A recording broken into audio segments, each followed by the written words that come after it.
न कहूँ ध्रुव है वृंदावन में माही। तिन बिच अंतर निमिष को होत जू कबहू नाहि।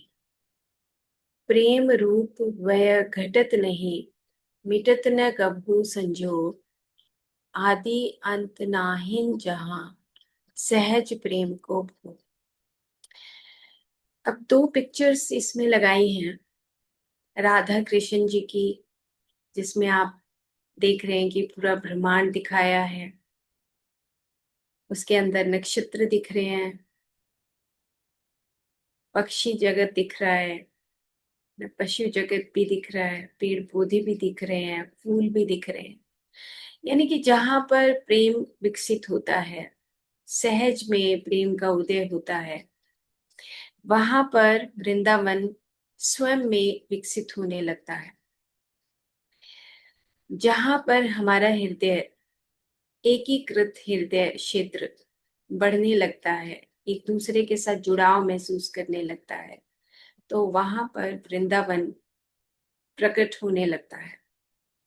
श्री ध्रुवदास जी कहते हैं कि नित्य संयोग में अतृप्ति रूपी विरह, जातीय प्रेम की स्थिति केवल नित्य विहार में वृंदावन में ही है, अन्यत्र कहीं नहीं है। श्री ध्रुवदास जी वो कह रहे हैं कि जो नित्य संयोग है, यानी कि जो हमारा विशुद्ध प्रेम का स्वरूप है, वो नित्य है, वो मिट नहीं सकता, उसका संयोग हमेशा रहता है। लेकिन फिर भी अतृप्ति रहती है, और ये अतृप्ति रूपी विरह जो है, ये कहाँ मिलता है? ये सिर्फ वृंदावन में मिलता है। यानी कि जहां पर वृंदावन है वहां पर विशुद्ध प्रेम है, और जहां पर विशुद्ध प्रेम है वहां पर वृंदावन है।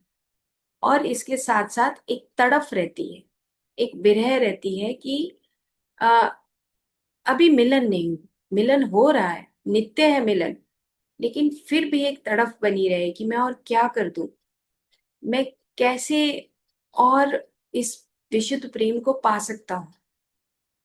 वो कहते हैं कि नित्य संयोग में अतृप्ति रूपी विरह, ये अतृप्ति का आभास जो है वो प्रतिपल होता रहता है, एवं की संयोग है।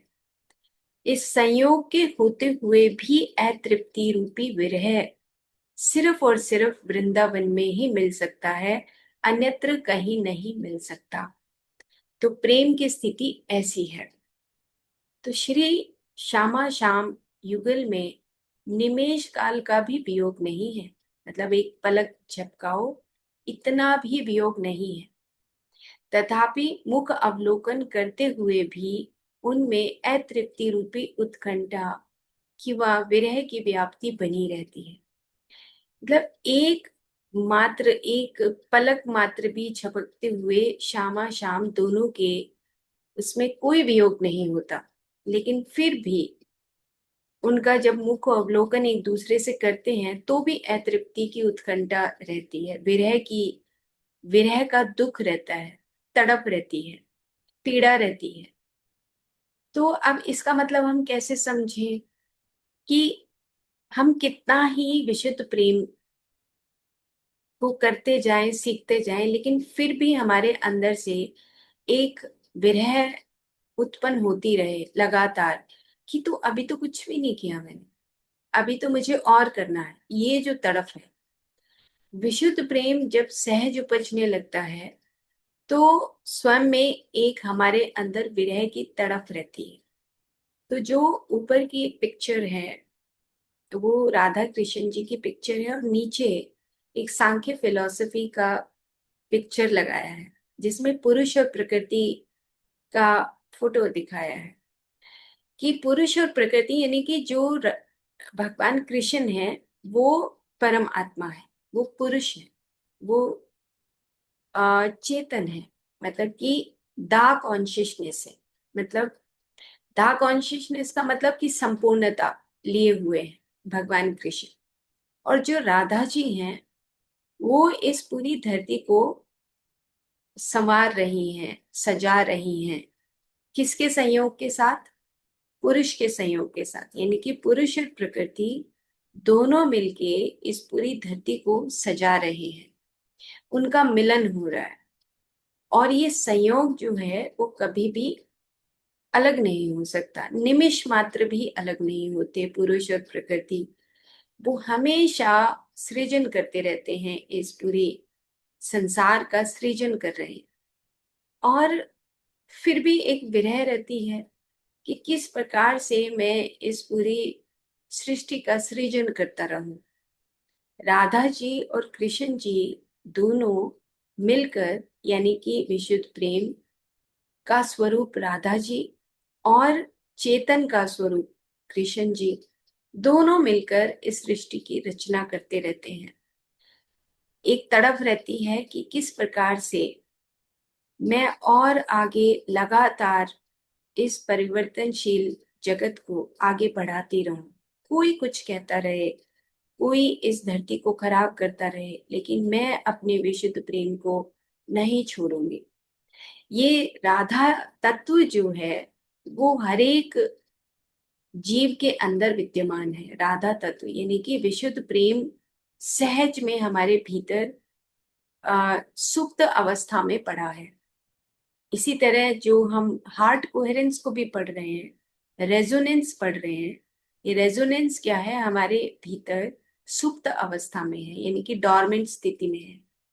लेकिन जैसे जैसे हम दूसरों के प्रति जागृत होते हैं, दूसरों के प्रति सेवा करते हैं, दूसरों को सुख देते हैं, दूसरों के साथ संयोग स्थापित करते हैं, तब ये रेजोनेंस यानी कि जो विशुद्ध प्रेम है खुद में जागने लगता है। तो यहाँ पर श्री ध्रुवदास जी श्री राधा जी और कृष्ण जी की प्रेम स्थिति को बता रहे हैं कि एक निमिष मात्र भी वो अलग नहीं है, लेकिन फिर भी एक तड़प बनी हुई है कि मेरा तो मिलान ही नहीं। वो ऐसा प्रेम और कहाँ मिल सकता है, ये सिर्फ और सिर्फ वृंदावन में ही मिल सकता है।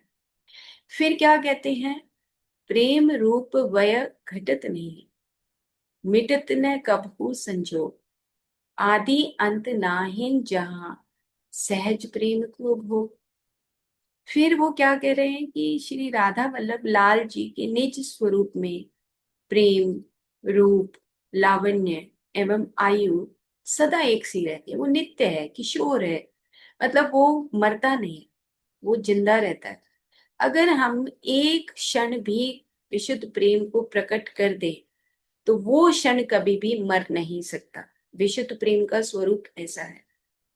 तो क्या कह रहे हैं कि उसकी आयु जो है वो घटती नहीं है, वो एक जैसी रहती है, नित्य है, वो किशोर है, नित्य किशोरी। जो हमने पढ़ा था कि राधा जी को नित्य किशोरी बोला गया है ना। तो प्रेम रूप वय घटत नहीं, इसकी उम्र नहीं घटती है, वो एक जैसी रहती है, शाश्वत रहती है। वे तन और मन से निरंतर मिले रहते हैं, उनका भोग्य प्रेम आदि अंत रहित अर्थात अनादि एवं अनंत है।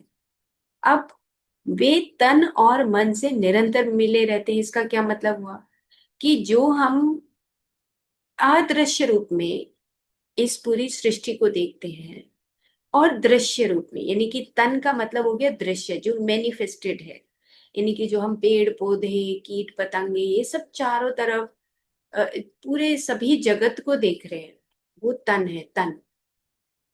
और मन क्या है, मन है जो हम अदृश्य स्वरूप में अपने विचारों के माध्यम से, अपनी भावनाओं के माध्यम से जो महसूस करते हैं, ये तन और मन से निरंतर मिले रहते हैं। तो राधा जी और कृष्ण जी का जो संगम है वो बताया जा रहा है कि ये प्रकृति और पुरुष दोनों तन और मन से निरंतर मिले रहते हैं और इनका भोग्य प्रेम आदि अंत रहित है, यानी कि अनादि और अनंत है। यानी कि ये जो सृष्टि है इसमें जो राधा तत्व है निरंतर अपना काम करती रहती है। कुछ भी इस धरती पर होता रहे, घटित होता रहे, फिर भी राधा तत्व इस पूरी धरती को, सृष्टि को सुंदर बनाए रखती है। वो इतनी सुंदर बनाए रखती है कि कुछ भी हो जाए वो अपना जो उसका मैथमेटिक्स है उसको नहीं छोड़ती। मैथमेटिक्स का मतलब कि राधा तत्व नहीं छूटता। जहां पर परमात्मा और ये प्रकृति मिलकर काम करते हैं, तो यहाँ पर हम वे तन और मन से निरंतर मिले रहते हैं। इसका मतलब ये हुआ कि एक जो पूरी हमारी धरती मैनिफेस्टेड है, जो स्वरूप में है, आ गई है, और जो स्वरूप से परे है, वो दोनों हमेशा मिलकर उस भोग्य प्रेम का मतलब ये हो गया कि वो मिले रहते हैं। कभी अचेतन स्वरूप से अपना काम करते हैं, कभी चेतन स्वरूप से। जैसे हम कृष्ण और राधा जी की जो लीलाएं देखते हैं, वो हमारा स्वरूप में विशुद्ध प्रेम को हम देखते हैं, उनकी लीलाओं को देखते हैं। लेकिन जब लीलाएं हम देख रहे हैं, तो भीतर जो हमें महसूस होता है, जो हमें प्रेम महसूस होता है भीतर से, हमें भावनात्मक जो प्रेम महसूस होता है, वो हमारे मन, यानी कि अदृश्य रूप में जो भी कुछ घटित हो रहा है इस धरती पर, जैसे हम हार्ट कोहेरेंस के माध्यम से, इस प्रैक्टिस के माध्यम से हम पूरी धरती को सुख देना चाहते हैं। ये क्या है? ये अदृश्य है, यानी कि क्वांटम फील्ड में जो हम मैसेजेस भेज रहे हैं, ये हमारा अदृश्य स्वरूप है, हमारा खुद का, स्वयं का। ये पूरी धरती सुखी रहे। और फिर जब धरती के अंदर परिवर्तन होगा, सुख आएगा, सुख दिखाई देगा, पेड़ पौधे फिर से हरे भरे हो जाएंगे। पूरी धरती पर जब सुख आएगा, तो वो फिर हम उस स्वरूप को देखेंगे। तो इस प्रकार से श्री राधा जी और श्री कृष्ण जी की जो लीलाएं हैं, वो श्री ध्रुवदास जी भीतर ही देखते थे कि सृष्टि के अंदर जो ये दोनों तत्व हैं, चेतन तत्व और राधा तत्व, दोनों से ही ये सृष्टि हरी भरी रहती है।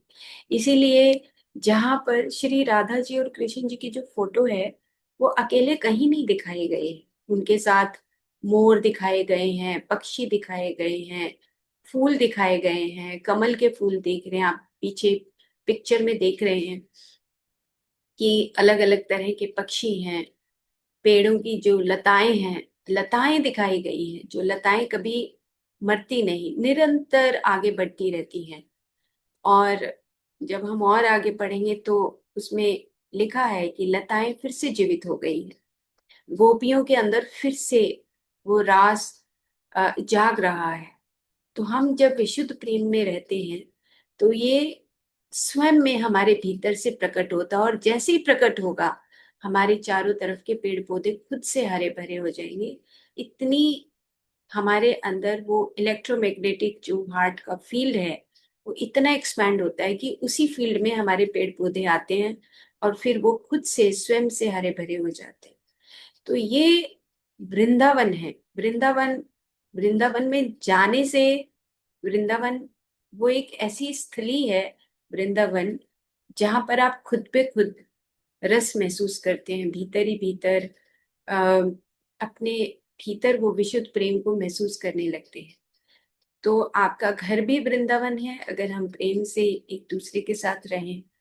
आपका ऑफिस भी वृंदावन है, अगर हम एक दूसरे के साथ प्रेम पूर्वक रहें, दूसरे के सुख को देखें, समझे, दूसरे को सुख दें।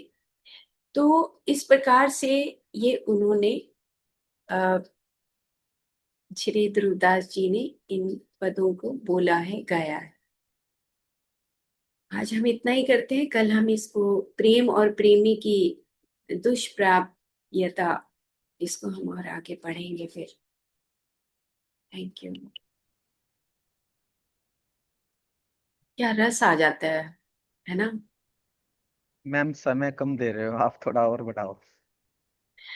बाहर है ना, वो आवाज आनी शुरू हो गई। अभी थोड़ा थैंक यू डिस्टर्बेंस डॉक्टर हो जाए। संगीता। हाँ जी। Thank you. Thank you thank doctor you Sangeeta. Thank you अल- ma'am, thank thank you. You.